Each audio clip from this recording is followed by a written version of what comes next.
রক্ত পিতা যেতে পারে না।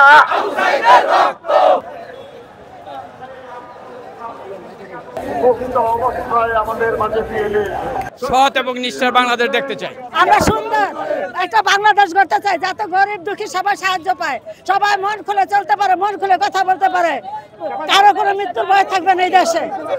আমরা এমন একটা স্বাধীন বাংলাদেশ দেখতে চাই যেটা 18 কোটি মানুষ যেমন বাংলাদেশ চায়, আমরা তেমন বাংলাদেশে এই বাংলাদেশ গড়তে চাই ইনশাআল্লাহ। খালেদা জিয়া সরকার প্রতিষ্ঠিত হোক, সেটাই আমরা চাই।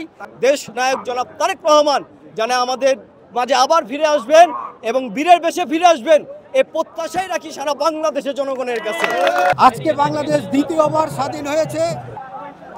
সকলের কথার প্রতিফলন দীর্ঘত 7.5 মাস জেল খাটছি এই বিএনপির জন্য, তাই আজকে আমাদের কাছে খুব সুন্দর লাগছে। আল্লাহর কাছে শুকরিয়া আদায় করি, আল্লাহ যেন এরকম সুন্দর দিন বিএনপির জন্য সবসময় রাখে। বিএনপি যারা নেতাকর্মী এই 17 বছর এত হত্যা, এত গুম, এত মামলা হওয়ার পরও তারা কিন্তু বিএনপিকে ছেড়ে যায় নাই। আমরা অবশ্যই যারা নির্যাতিত, যারা নিপীড়িত, এই সরকারের জুলুম যারা নির্যাতন সহ্য করেছে, আমরা তাদের শান্তির জন্য, তাদের মুক্তির জন্য আজকে আমাদের এই সংগ্রাম। 17 বছর পর শুধু আমরা না, পুরো বাংলাদেশের জনগণ সুন্দরভাবে নিঃশ্বাস নিতে পারছে স্বাধীন বাংলাতে। আজকে আমাদের অনেক ছাত্র ভাইরা শহীদ হয়েছেন। আজকে তাদের রক্তদান, তাদের আত্মদানের বিনিময়ে আজকে আমরা এই স্বাধীন বাংলা পেয়েছি। আবার আমরা তাদেরকে শ্রদ্ধার সাথে স্মরণ করি এবং সেখানে চলে গিয়েছে, সে তার কর্মের ফল ভোগ করতেছে। সে যেভাবে এদেশের জনগণকে হেনস্থ করেছিল, তার ফল উনি পেয়েছে।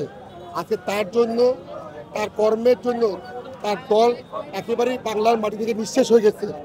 এবং এ থেকে আমাদেরকে শিক্ষা নিতে হবে, শেখ হাসিনার মতো ফ্যাসিস্ট সরকার যদি কখন না আসে, এবং তারেক রহমানের নেতৃত্বে ইনশাল্লাহ একটি গণতান্ত্রিক রাষ্ট্র আমরা ফিরে পাবো। হাসিনা পালিয়ে গেলে চলবে না, আমরা অবিলম্বে হাসিনাকে গ্রেপ্তার করে এই বাংলার মাটিতে এনে বিচার আশা করছি।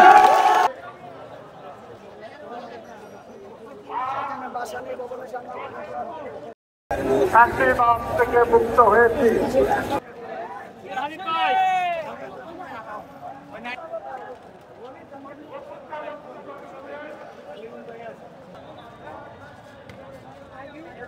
সম্পূর্ণভাবে ফিরিয়ে দিতে হবে।